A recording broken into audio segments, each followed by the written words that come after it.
Green friends নামে একটা channel, সেখানে সমর সর্দার নামে একজন কিন্তু ভিডিও করছেন এবং বিভিন্ন ছাদ বাগান তুলে ধরছেন।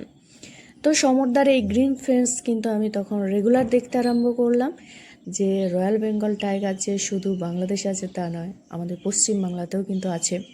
এটা ছাদ বাগান নাকি স্বর্গ, লাইভ গার্ডেনের ওনার জীবন বিশ্বাস। তো বাংলাদেশের ভিডিও শেখ সিরাজ বলে যিনি আছেন, উনি কিন্তু এই ছাদ বাগানের ভিডিও কিন্তু প্রচুর তুলে ধরেন। আসসালামু আলাইকুম বন্ধুরা, নাচ গার্ডেনে সবাইকে স্বাগত জানাই। বন্ধুরা, আজকে আমি আপনাদের সঙ্গে কোনো গাছের পরিচর্যা শেয়ার করব না। আজকে আমি আপনাদের সঙ্গে শেয়ার করব যে একজন সিম্পল হাউসওয়াইফ কিভাবে একজন বাগানি হয়ে উঠলেন। হ্যাঁ, আমি আমার কথাই বলছি। আমি আমার জার্নিটাই শেয়ার করব যে আমি কিভাবে একজন সিম্পল হাউসওয়াইফ থেকে বাগান করার এই যে উন্মাদনা, এই যে বাগান করার নেশা, সেটা আমি কিভাবে ধরালাম, কিভাবেই বা আমি আজকে যে ছাদ বাগান করেছি সেই ছাদ বাগানটা আমি কিভাবে করলাম, এর জন্য আমাকে কি কি করতে হয়েছে, কত স্ট্রাগল করতে হয়েছে, কতটা সমস্যার সম্মুখীন হতে হয়েছে এবং কেনই বা আমি বাগানের প্রতি এতটা উৎসাহী, এতটা ভালোবাসি, এই ব্যাপারটা নিয়ে আজকে আপনাদের সঙ্গে বিশদে আলোচনা করব। যারা আমার সঙ্গে আছেন তারা যদি এই ভিডিওটা দেখেন তাহলে হয়তো আপনারাও এইভাবেই একটা ছোট্ট বাগান থেকে একজন সিম্পল হাউসওয়াইফ হোক বা কোনো চাকরিজীবী হোক, তারা কিন্তু সবাই এইভাবে কিন্তু একটু একটু করে বাগান গড়ে তুলতে পারবেন। তো চলুন ভিডিওটি শুরু করা যাক। বন্ধুরা, আমি একজন খুবই সিম্পল হাউসওয়াইফ। আমার ছোটোবেলা থেকে কিন্তু গাছের প্রচুর নেশা ছিল, কেন জানি না। হয়তো আমার ফ্যামিলির, অর্থাৎ আমার বাবা, আমার দাদু, তাদেরকে আমি ছোটোবেলা থেকেই দেখেছি তারা কিন্তু গাছ লাগাতেন। তারা গাছ লাগাতেন কিন্তু মাটিতে, অর্থাৎ কখনো বাড়ির পাশে একটু জায়গা আছে সেখানে, কখনো বা উঠানের মধ্যে লাগাতেন। এবং আমার মামার বাড়ির ফ্যামিলিও কিন্তু গাছ লাগাতে ভালোবাসেন। হয়তো তার জন্যই ছেলেবেলা থেকেই আমার গাছের প্রতি একটা ভালোবাসা ছিল। আমিও কি করতাম, যেখানে যা গাছ পেতাম এনে কিন্তু লাগিয়ে দিতাম। গাছটা কিভাবে বসাতে হয় বা সে কি পরিচর্যা তাকে করতে হবে, এসব কিন্তু আমার কোনো কিছুই জানা ছিল না, কিন্তু আমার গাছের প্রতি একটা নেশা ছিল। যেখানেই ছোট ছোট গাছ দেখতাম নিয়ে চলে আসতাম, দিয়ে বসিয়ে দিতাম। তো এইভাবে কিন্তু গাছও বেশ কিছু তৈরি করেছিলাম। যেমন সিম্পলি যে গাছগুলো আমাদের এখানে হয়, কোথায় একটা পেয়ারা গাছ, কোথায় কুল গাছ। তো আর আমার দাদু একটা আমাকে গাছ এনে দিয়েছেন, তেজপাতার গাছ। তো সেই তেজপাতার গাছটাও লাগিয়েছিলাম, সেগুলো বড়ও হয়েছিল। আর তারপরে অনেক গাছ যেগুলো হচ্ছে, গ্রাম তো এখানে, তো এরকম ছাগল, গরু এই সবেতে কিন্তু খেয়ে নিত, কারণ সেগুলো তো আটকাবার মতো কোনো ব্যবস্থা ছিল না। তো সেই থেকেই কিন্তু আমার গাছের প্রতি একটা নেশা ছিল। তো তারপর বিয়ে হয়ে গেল, বিয়ের পরে কিন্তু আর আমার গাছের নেশা আছে, কিন্তু গাছ আমি লাগাতে পারতাম না, কারণ নতুন সংসার, সেখানে এসে কোথায় গাছ লাগাবো, কী করবো, একটা ভয় লাগতো। কিন্তু গাছ লাগাবার প্রচুর জায়গা ছিল, কিন্তু প্রথম প্রথম আমি লাগাতে পারতাম না, একটু ভয় করতো। তারপরে আস্তে আস্তে যত পুরনো হয়েছি, যত এখানে সময় কেটেছে, তখন বুঝেছি যে কোথায় গাছ লাগানো যাবে, কোথায় লাগানো যাবে না। তারপর আস্তে আস্তে একটা একটা করে গাছ লাগাই। বেশিরভাগ তখন সবজির গাছ লাগাতাম, কখনো একটা লাউ, কখনো কুমড়ো, কখনো বেগুন, কখনো লঙ্কা, কখনো পুঁই শাক, এই ধরনের বিভিন্ন রকম সবজির গাছ লাগাতাম এবং সেখান থেকে কিন্তু সবজি কিন্তু রান্না করতে পারতাম। তারপরে আস্তে আস্তে অনেক একটা জায়গাতে অনেক আর কি আমি গাছ লাগালাম, যেখানে আম গাছ ছিল, পেয়ারা গাছ ছিল, মানে ওটা ছিল আমাদের আমার স্বামীর আর কি নিজস্ব একটা জায়গা, যেখানে উনি ঘর বাড়ি করতে পারবেন। তো সেই জায়গাটায় কিন্তু আমি লাগিয়েছিলাম বেশ কিছু গাছ। তো বেশ কিছু বলতে অনেক গাছ লাগিয়েছিলাম, একেবারে পুরো ভর্তি হয়ে গেছিলো, জঙ্গল টাইপের হয়ে গেছিলো। তারপর যখন ওখানে ঘর করা হলো, সেখানে কিছু গাছ কাটা পড়লো এবং উঠোন যেখানে ছিল সেখানটাও কিন্তু প্রচুর গাছ ছিল।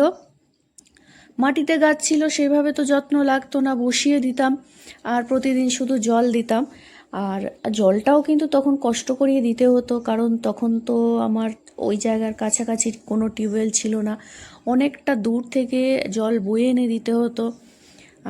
আর অত জল টিউবওয়েল থেকে পাম্প করে নিয়ে এসে দেওয়াটাও কষ্টকর ছিল। কখনো পাশে পুকুর ছিল, সেখান থেকে নিয়ে এসে দিতাম। এমনকি আমি যখন প্রেগনেন্ট ছিলাম তখনও কিন্তু আমি গাছের বালতি করে জল নিয়ে এসে কিন্তু আমি গাছে দিয়ে দিই। যদিও অতটাও দিতে হতো না, আর সপ্তাহে একদিন জল দিলেও কিন্তু হয়ে যেত, যেহেতু মাটির গাছ। যখন ছোট ছিল গাছগুলো তখন তো সপ্তাহে 2 দিনও দিতে হতো। যেহেতু গাছ ভালোবাসি সেই জন্য এই পরিশ্রমটা কিন্তু আমার অতটা পরিশ্রম বলে মনে হতো না। তারপরে এত গাছ হয়ে গেছিলো যে পুরো জঙ্গল লাগতো, সন্ধ্যার পরে কিন্তু ওখানটা বেরোতে ভয় লাগতো। তো তারপরে আস্তে আস্তে ঘর বাড়ি বাড়লো, কিছু গাছ কাটা পড়লো। তো এখনও গাছ আছে, অল্প কিছু গাছ আছে। আর তারপর যখন নিচেটা পুরো ভর্তি হয়ে গেল, আর কোথায় গাছ লাগাবো খুঁজে পাচ্ছি না। গাছ লাগাবার নেশা থাকলে যেটা হয়, যারা এরকম গাছ লাগাবার যাদের নেশা আছে তারা বুঝতে পারবেন যে আমাদের মতো মানুষদের যদি পুরো পৃথিবীটা ছেড়ে দেওয়া হয় না, যে তোমরা শুধু গাছ লাগাও, তোমাদের আর কিছু করতে হবে না, তো আমরা পুরো পৃথিবীটাকে জঙ্গল বানিয়ে ফেলবো। তো অবশ্যই এরকম মানুষের দরকার আছে যাতে পুরো পৃথিবীটা সবুজ হয়ে থাকে। কারণ আজকে যে পলিউশন হচ্ছে সেগুলো কিন্তু এই গাছ লাগাবার মাধ্যমেই কিন্তু এগুলোকে কমানো যায়। অতিরিক্ত গরম, তো এগুলো কমানো যায়। তো যাই হোক, তারপর কিন্তু যখন আর গাছ লাগাবার জায়গা নেই তখন কি করব, তখন আমার কিন্তু ছাদের মধ্যে কিন্তু কোনো জলের ব্যবস্থা ছিল না, কারণ তখন আমার সাবমার্সিবল ছিল না। তারপরে একদিন একটা বালতি ভেঙে গেছিলো, সেই বালতিটা আমি এখনও কিন্তু আপনাদেরকে দেখাতে পারবো। তো এই যে বালতিটা দেখতে পাচ্ছেন এখন ফেটে গেছে, তো এই বালতিটা দিয়ে সর্বপ্রথম আমার কিন্তু ছাদ বাগান শুরু হয়। এটা যেহেতু ফেটে গিয়েছিল তার জন্য কিন্তু এটাকে ফেলে না দিয়ে আমি ভাবলাম যে এটা কি কোনো গাছ লাগানো যায়, তো ওটায় মাটি ভর্তি করে ছাদের উপরে গাছ লাগিয়ে দিলাম। ততদিনে আমি এতটুকু জেনেছি রোদ ছাড়া কিন্তু কোনো গাছ হওয়া সম্ভব নয়, বা সেটায় ফল হওয়া সম্ভব নয়। তো তার জন্য আমি কি করলাম, এই বালতিটায় জমির যে মাটি সেটা ভর্তি করে আমি ছাদে রাখলাম, দিয়ে সেখানে একটা লঙ্কার গাছ লাগিয়েছিলাম। সিম্পল মাটি দিয়ে লাগিয়েছিলাম, অন্য কিচ্ছু দিইনি, কারণ তখন আমার জানাই ছিল না যে গাছে কী সার দিতে হবে। কারণ এর আগে যা করেছি আমি মাটিতে করেছি, মাটিতে সেরকম কোনো সারই লাগে না, সার না দিলেও কিন্তু সেখানে গাছও হবে, ফলও হবে। তো তারপরে সেখানে কিন্তু আমি নিচ থেকে জল নিয়ে গিয়ে দিতাম। তো প্রচুর কিন্তু লঙ্কা ফলেছিল ওই গাছটায়। বালতিটা যেহেতু অনেক বড়, গাছটাও হয়েছিল অনেক বড়, প্রচুর লঙ্কা হয়েছিল। তখন আমার মনে হলো যে না, এখানে কিন্তু ছাদেতে আমি এরকম বালতিতে আমি এরকম কিন্তু গাছ করতে পারি। তারপরে ওই লঙ্কাটা খাওয়ার পর কিন্তু গাছটা মারা গেল। তারপরে ওই মাটিতেই আমি নতুন করে আবারও গাছ লাগাই। তারপরে দেখলাম ওই গাছটা হলো ঠিক কথা, কিন্তু বেশি বড় হলো না এবং ফলও সেভাবে দিল না। তারপরে মনে হলো যে কী ব্যাপার, এরকম হলো কেন?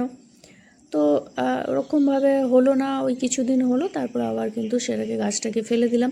তারপরে আর কোনো গাছ লাগাইনি। তারপরে আস্তে আস্তে আমার কাছে আগে স্মার্টফোন ছিল না, স্মার্টফোন নিলাম, সেখানে আবার কিন্তু ইউটিউব দেখতে শুরু করলাম। ইউটিউবে যখন দেখতে দেখতে হঠাৎ করে একদিন একটা ভিডিও আমার চোখে পড়লো, বাংলাদেশের ভিডিও। শেখ সিরাজ বলে যিনি আছেন, উনি কিন্তু এই ছাদ বাগানের ভিডিও কিন্তু প্রচুর তুলে ধরেন। তখন আমি দেখলাম যে কি অপূর্ব অপূর্ব ছাদ বাগান, যেগুলো মানে চোখ সরানো যায় না। তো এত সুন্দর সুন্দর ছাদে বাগান, বড় বড় ফলের গাছ, এমনকি ওই মাটি ফেলে দেখছি সব স্ট্রবেরি চাষ করেছে একদম জমির মতো করে। তো সেগুলো দেখতাম আর ভীষণ আনন্দিত হতাম, কিন্তু আমি লাগাতে পারছি না, কারণ আমার ওই জলটা বয়ে নিয়ে যাওয়া খুব সমস্যা। আর নিচ থেকে ওপরে কিন্তু জল বয়ে নিয়ে গিয়ে গাছে দেওয়াটা খুবই মানে ক্রিটিক্যাল একটা ব্যাপার। তো তারপর দেখি আর মনে মনে ভাবি যে না, আমাকে এরকম একটু যদি বাগান করতে পারতাম, একটা দুটো গাছ লাগাতে পারতাম। এইভাবে আস্তে আস্তে কিন্তু ইউটিউব দেখতে দেখতে আমার সাবমার্সিবল কিন্তু তৈরি হয়ে গেল, যেটা ছাদে ট্যাঙ্ক যেটা রয়েছে সেখান থেকে একটা মানে ওখান থেকে একটা কিন্তু ট্যাপ রাখা হয়েছিল, যাতে ছাদে কোনোভাবে যদি ট্যাঙ্কটা পরিষ্কার করতে হয় জলটা যাতে বেরিয়ে আসে সেই জন্য। আর এতে আমার সুবিধা হলো কি, উপরে গাছ লাগাবার একটা সুবিধে হলো। তারপরে আমি আস্তে আস্তে কিছু সবজি গাছ টুকটাক করতে লাগলাম। ওই সবজি বলতে কি, ওই লঙ্কা গাছ একটু, বেগুন গাছ একটু, বা একটা উচ্ছে গাছ এরকম লাগাতে শুরু করলাম। বেশি করিনি, 2-4টে করে করতাম। একটু কলমি শাক, যেগুলো খুব সিম্পল, খুব সহজভাবে করা যায় আর কি, সেগুলোকে আমি করতে শুরু করলাম। আর ওই ছাদ বাগানের ভিডিও দেখতাম, তারা কিভাবে করছে সেগুলো দেখতাম। তারপরে সেখান থেকে কিন্তু আস্তে আস্তে জানতে পারলাম যে সার ছাড়া কিন্তু ছাদ বাগানে গাছ করা সম্ভব নয়। কারণ অল্প মাটি, সেই অল্প মাটিতে যেটুকু খাবার থাকবে সেটুকু খাওয়া হয়ে গেলে তারপরে কিন্তু আবারও কিন্তু তাকে খাবার দিতে হবে। এগুলো দেখার পর আমার খুব ইচ্ছে করতো যে আমাদের পশ্চিমবাংলায় কি এরকম কেউ নেই যে এরকম ছাদ বাগানগুলোকে ঘুরে ঘুরে দেখাতে পারে বা দেখাবে। আমাদের পশ্চিমবাংলায় কি এরকম ছাদ বাগান হয়? এরকম আমার বিভিন্ন রকম চিন্তা হতো যে আমাদের আদৌ এখানে কেউ ছাদ বাগান করে। তো এইভাবে ভাবতে ভাবতে একদিন হঠাৎ করে দেখলাম যে এই ইউটিউব চ্যানেলেই কিন্তু গ্রিন ফ্রেন্ডস নামে একটা চ্যানেল, সেখানে সমর সর্দার নামে একজন কিন্তু ভিডিও করছেন এবং বিভিন্ন ছাদ বাগান তুলে ধরছেন। তো সমরদার এই গ্রিন ফ্রেন্ডস কিন্তু আমি তখন রেগুলার দেখতে আরম্ভ করলাম। তখন দেখলাম যে প্রচুর ছাদ বাগান কিন্তু এইভাবে উনি দেখাচ্ছেন, এবং আমাদের বাংলাতেও কিন্তু প্রচুর ছাদ বাগান এরকম কিন্তু নতুন নতুন তৈরি হচ্ছে। তখন কিন্তু ভীষণভাবে আরও এক্সাইটেড হলাম, এবং তখন মনে মনে একটা কথা ভাবলাম যে রয়্যাল বেঙ্গল টাইগার যে শুধু বাংলাদেশে আছে তা নয়, আমাদের পশ্চিম বাংলাতেও কিন্তু আছে। তো সত্যি সমরদা যে ভিডিওগুলো করেন সেগুলোকে দেখে দেখে কিন্তু অনেক মানুষ ছাদ বাগানে যুক্ত হয়েছেন। যুক্ত হওয়ার পর কিন্তু তারাও কিন্তু আস্তে আস্তে আস্তে আস্তে শিখছেন, তারাও কিন্তু বহু গাছ তৈরি করছেন, এবং আমিও কিন্তু এই ভিডিওগুলো রেগুলার দেখেছি এবং প্রচুর কিন্তু এখান থেকে উপকৃত হয়েছি, অনেক কিছু জানতে পেরেছি। সবথেকে বড় কথা, অন্যের ছাদ বাগান দেখলে নিজেরও একটা মনে হয় যে আমি এরকম ছাদ বাগান কবে করতে পারবো। নিজেরও ভীষণভাবে একটা এক্সাইটমেন্ট আসে ভেতর থেকে যে আমাকেও করতে হবে। যেহেতু গাছের প্রতি একটা ভালোবাসা আছে, তাই বাগান করতে কিন্তু সেরকমভাবে কষ্ট হয় না। তো আস্তে আস্তে কিন্তু আমিও শুরু করলাম।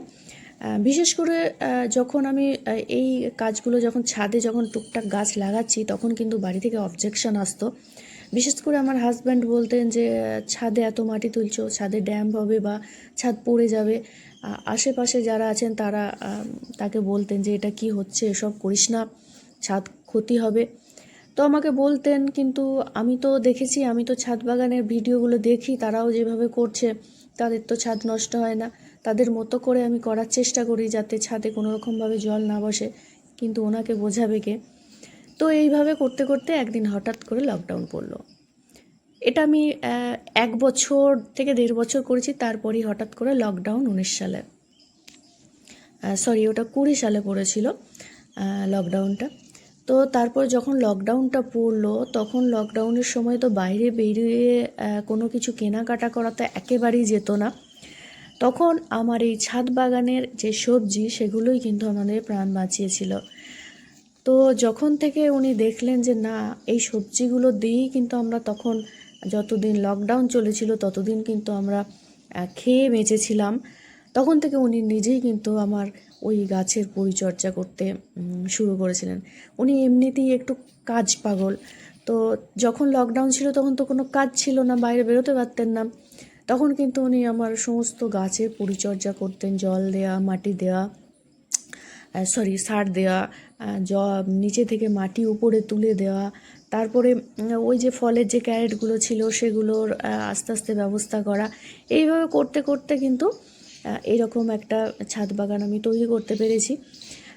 তো আমার কাছে যখন আমি ছাদ বাগানগুলো দেখতাম, একটা নতুন ফল দেখতাম, ড্রাগন ফল। তো আমি দেখতাম, কিন্তু ওই ফলটার যে গাছ কোথায় পাবো সেটা আমি খুঁজে পেতাম না। আমাদের আশেপাশে কোনো নার্সারিতে কিন্তু ছিল না। তখন আমি কলকাতার এক দাদাকে বলি, দাদা আসছিলেন আমার বাড়িতে। তো উনি বললেন যে তোমার জন্য কি গিফট নিয়ে যাবো। আমি বললাম, দাদা আমার কাছে যদি আপনি পারেন তো আমাকে ড্রাগন ফলের একটা চারা যেভাবে হোক জোগাড় করে দিন। তো উনি কিন্তু আমার জন্য 2টো ড্রাগন ফলের চারা এনে দিয়েছিলেন। তখন আমার চারাগুলো আমি কিভাবে বসাবো সেটা কিন্তু আমি খুঁজে পাচ্ছিলাম না, কারণ ওটা আমাদের দেশি ফল নয়, বিদেশি ফল। সেটা কিভাবে বসাতে হবে বিভিন্ন ভিডিও দেখছি, কিন্তু একদম সলিডভাবে আইডিয়া পাচ্ছি না। তো তারপরে ফেসবুকে একজনের সঙ্গে মানে আলাপ হয়েছিল, উনিও ফেসবুক ফ্রেন্ড ছিলেন। উনিও কিন্তু একজন বড় বাগানি, যাকে এখন সবাই ড্রাগন সম্রাট বলেছিলেন। তো তার সঙ্গে পরিচয় হয়।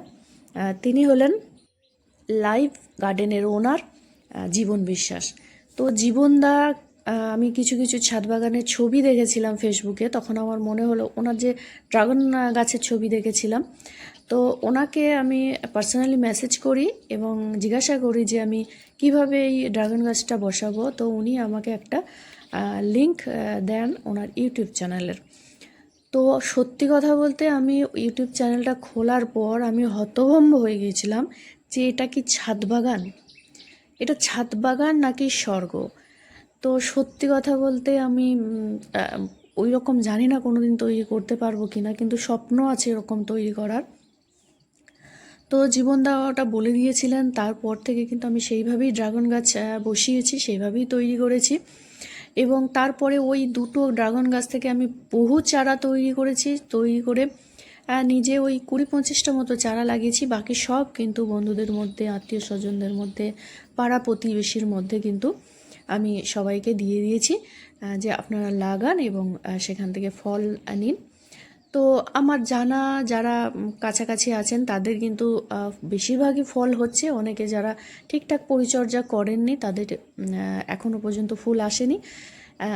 মোটামুটি সবাইয়েরই কিন্তু হয়, তারা আমার কাছে পরিচর্যা জানে এবং সেইভাবেই কিন্তু পরিচর্যা করে। তো এইভাবে কিন্তু আমি গাছগুলো আস্তে আস্তে আস্তে আস্তে বাড়াতে শুরু করলাম। তো একজন ছিলেন যিনি, তিনি আমাদের ফ্যামিলি ফ্রেন্ড ছিলেন, যদিও তিনি ফ্রেন্ড নামেই, তবুও তিনি যাই হোক আমাকে কিছু কিছু গাছ দিতেন, যদিও আমার টাকা দিয়ে কিনতেন, তবুও কিন্তু আমাকে কিনে এনে দিতেন। তো তারপরে তার হেল্পে আমি কিন্তু গাছ কিনি এবং কিনতে কিনতে কিনতে কিনতে আস্তে আস্তে কিন্তু অনেক গাছ তৈরি করি। অনেক সময় বীজ থেকেও গাছ তৈরি করেছি। বীজের গাছ অনেক আমি যেগুলো নিচে আমার উঠানে ছিল সেখান থেকে কলম করে আবার কিন্তু ছাদে বসিয়েছি। এইরকম করতে করতে অনেক ফলের গাছ আমি তৈরি করেছি, অনেক ফুলের গাছ নিয়ে এসেছি।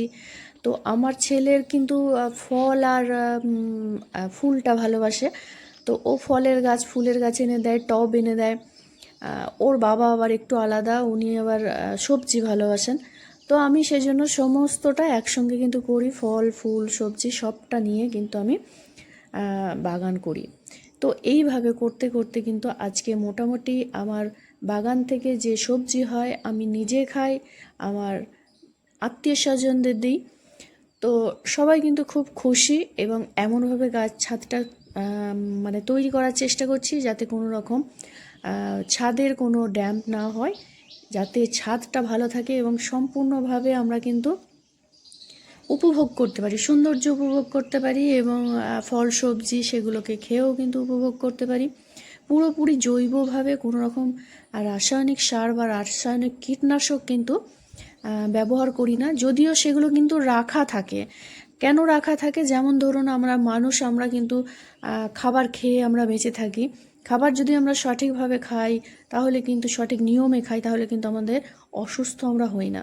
কিন্তু তারপরেও কখনো কখনো কিন্তু এমন পরিস্থিতি হয়ে যায় যে একটু আধটু ওষুধ কিন্তু লাগেই, তখন সেই জন্য কিন্তু এমার্জেন্সির জন্য রাখা আছে, নচেত কিন্তু আমি এগুলো দিই না। আমি যেগুলো মাটিতে জীবামৃত ব্যবহার করি এবং পাতা স্প্রে করার জন্য কিন্তু সঞ্জীবনী সার ব্যবহার করি, আর কাকাটা ব্যবহার করি যেটা জৈব কীটনাশক, এবং সাবান জল ব্যবহার করি, গোবর জল ব্যবহার করি। এছাড়া কিন্তু আমি বিশেষ কোনো ওষুধ আমি দিই না। গাছ যদি মারা যায়, দেখি যে মারা যাচ্ছে, তো একবার ট্রিটমেন্ট করার চেষ্টা করি যদি সেটা দীর্ঘজীবী গাছ হয়। আর যদি সবজি টবজি গাছ হয় সেগুলোকে তো আমি কিছুই দিই না। যদি দেখা যায় যে মারা যাচ্ছে আমি সেটাকে তুলে ফেলে দিই। তো এইভাবে আমি কিন্তু আজকে যে বাগানটা দাঁড় করিয়েছি সেই বাগানটা কিন্তু আমি এইভাবেই করেছি। আপনারাও কিন্তু চাইলে আপনারাও একটা একটা করে গাছ নিয়ে কিন্তু আপনারা শুরু করতে পারবেন।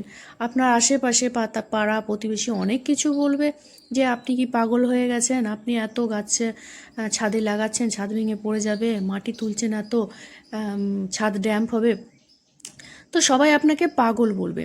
তো যদি পাগল বলে ভয় পাবার কিছু নেই বা মন খারাপ করার কিছু নেই। একটা কথা জেনে রাখবেন যে যারা পাগল টাইপের তারাই কিন্তু পৃথিবীতে কোনো না কোনো পরিবর্তন এনেছে, কোনো না কোনো ক্রান্তি এনেছে। ভালো জিনিস কিন্তু তারাই তৈরি করতে পেরেছে। তাই পাগল বললে তাকে ধন্যবাদ দেবেন, রাগ করবেন না। তো আজ এখান পর্যন্তই থাক। এরপরে আমি আপনাদের সঙ্গে আবারও শেয়ার করব আমি এই বাগানি থেকে আবার কিভাবে ইউটিউবার হলাম। যদি এই ব্যাপারটা আপনারা জানতে চান অবশ্যই কমেন্টে জানাবেন।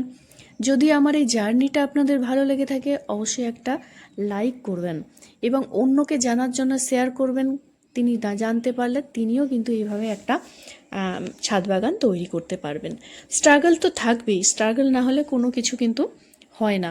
সব কিছুর জন্য কিন্তু স্ট্রাগল করতে হয়। ধন্যবাদ, সবাই ভালো থাকবেন। খোদা হাফেজ।